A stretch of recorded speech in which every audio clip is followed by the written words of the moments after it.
আসসালামু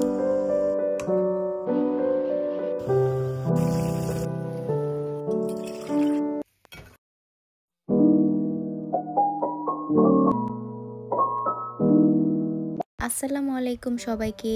আমি সাথী জাপান থেকে বলছি। ওয়েলকাম করছি আমার নতুন আরও একটি ভিডিওতে। আশা করছি আপনারা সবাই অনেক বেশি ভালো আছেন। আলহামদুলিল্লাহ আমরা অনেক বেশি ভালো আছি। আজ ওয়েডনেসডে, আমার হাজবেন্ডের ছুটির দিন।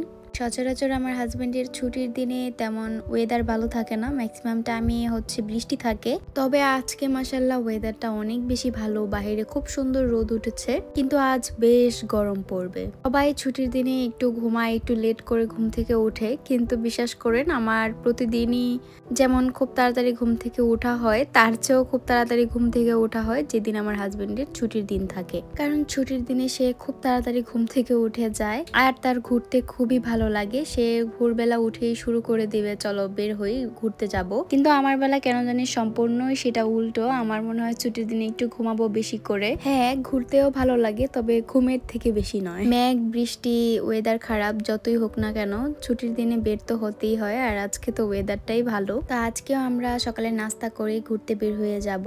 তো সকালবেলা উঠে আমি চলে আসলাম ফার্স্টে নাস্তা করতে। আর আজকে ব্রেকফাস্টে আমি বানাবো স্যান্ডউইচ, যেটা আমার খুবই পছন্দ আর আমার হাজবেন্ডও খুব পছন্দ করে। স্যান্ডউইচ তো অনেক রকমের হয়ে থাকে, আমি এর আগে শুধু ডিম দিয়ে খেয়ে ফেলতাম, তবে আজকে ভাবলাম একটু অন্যরকম ভাবে ট্রাই করি। প্রতিদিন তো আর একভাবে ভালো লাগে না। তো আমি এখানে প্রথমে 3টে ডিম বের করে নিয়েছি, টমেটো, কাঁচামরিচ, ধনিয়া পাতা আর পেঁয়াজও কেটে নিচ্ছি সুন্দর করে। জাপানের পেঁয়াজগুলো না এক একটা বিশাল বড় সাইজের হয়ে থাকে। আমি একটা পেঁয়াজ দিয়ে দেখা যায় 2 থেকে 3 দিন রান্না করতে পারি। পেঁয়াজ দিয়ে ভুনা তরকারি ছাড়া যদি অন্য কোনো তরকারি রান্না করি, দেখা যায় অনায়াসে 2 থেকে 3 দিন চলে যায়।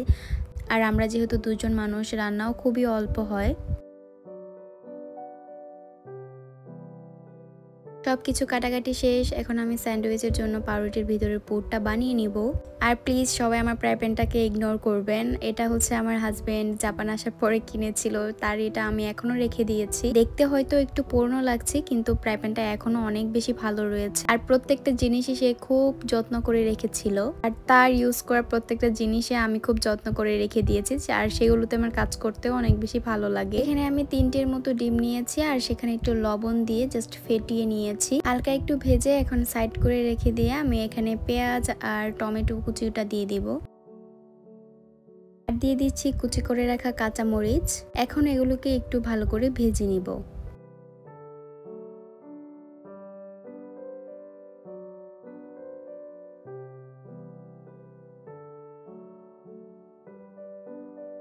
আমি এখানে পরিমাপ মতো একটুখানি লবণ, একটু মরিচের গুঁড়া আর একটু জিরা গুঁড়া অ্যাড করেছি। তারপর হালকা একটু ভেজে আমি একটুখানি পানিও অ্যাড করে দিয়েছি, যেহেতু একটু মশলা দিয়েছি।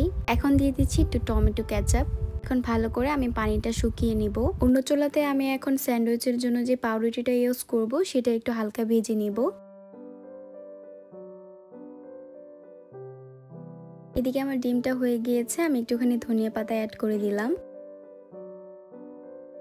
রান্না করার সময় আমি সবসময় চেষ্টা করি যেগুলো ইউজ করা হয় সেগুলো তাড়াতাড়ি ক্লিন করে ফেলার, এতে করে কাজটা খুবই ইজি হয়ে যায়। ওই যে এক গাদা জমিয়ে রাখতে আমার একদমই ইচ্ছে করে না, আছে না যে একসাথে জমিয়ে পরে ক্লিন করে ফেলবো, সেটা আমার একদমই ভালো লাগে না।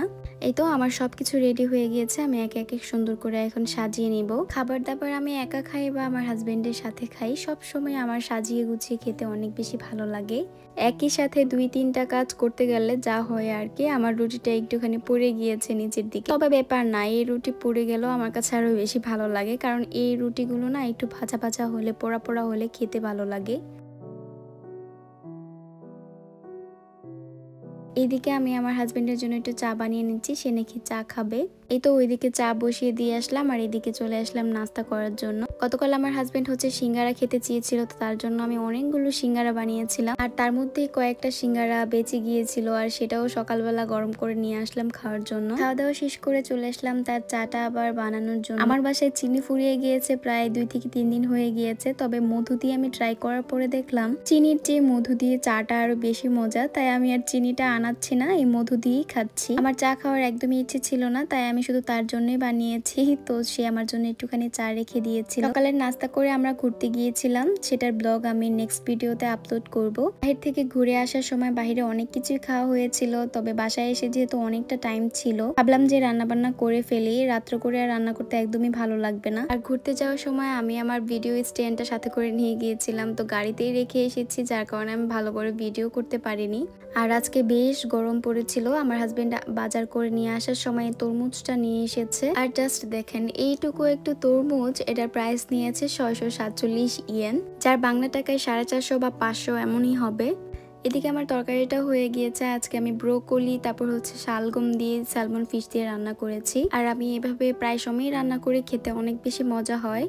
আর এইসব তরকারিতে একটু ধনিয়া পাতা না দিলে তো একদমই ভালো লাগে না। যাক, রান্না করার ঝামেলা আমার শেষ। আমি এদিকে তরমুজটাও কেটে নিয়েছি, এখন সুন্দর করে সাজিয়ে নিই। জাপানের ফ্রুটসের প্রাইসটা একটু বেশি হলেও প্রত্যেকটা ফ্রুটসই খুবই ফ্রেশ আর খেতেও অনেক বেশি ভালো লাগে। আর জাপানে যেহেতু এখনো প্রপারলি গরমটা নামেনি, তাই তরমুজের প্রাইসটা এখনো কমেনি। যখন ভালো করে গরমটা নেমে যাবে, তখন আবার সব ফ্রুটসেরই একটু দামটা কমে যাবে। খাওয়া দাওয়া শেষ করে চলে আসলাম আমার গাছগুলোতে একটু পানি দিতে। আর আজকে অনেক বেশি গরম পড়েছিল, যেহেতু মাটি একদম শুকিয়ে কাঠ হয়ে গিয়েছে। সবাই কিন্তু অবশ্যই মাশাআল্লাহ বলবেন, এগুলো আমার নিজের হাতে বোনা গাছ। যাই হোক, বিকালবেলা একটু রেস্ট নিয়ে সন্ধ্যার খাবার বানাতে চলে আসলাম। সে নাকি আপেল মাখা খাবে। আর কে কে এভাবে আপেল মাখা খেয়েছেন বা খেতে পছন্দ করেন, অবশ্যই কিন্তু আমাকে কমেন্টসে জানাবেন। এখানে আমি 2টা আপেল কেটে নিয়েছি, তার মধ্যে কাসুন্দি, কাঁচা মরিচ, ধনিয়া পাতা, তারপর হচ্ছে বিট লবণ, সাথে একটুখানি নর্মাল লবণ দিয়ে বেশ ভালো করে মাখিয়ে নিয়েছি। আর এইভাবে কিন্তু আপেল মাখা খেতে অনেক বেশি ভালো লাগে।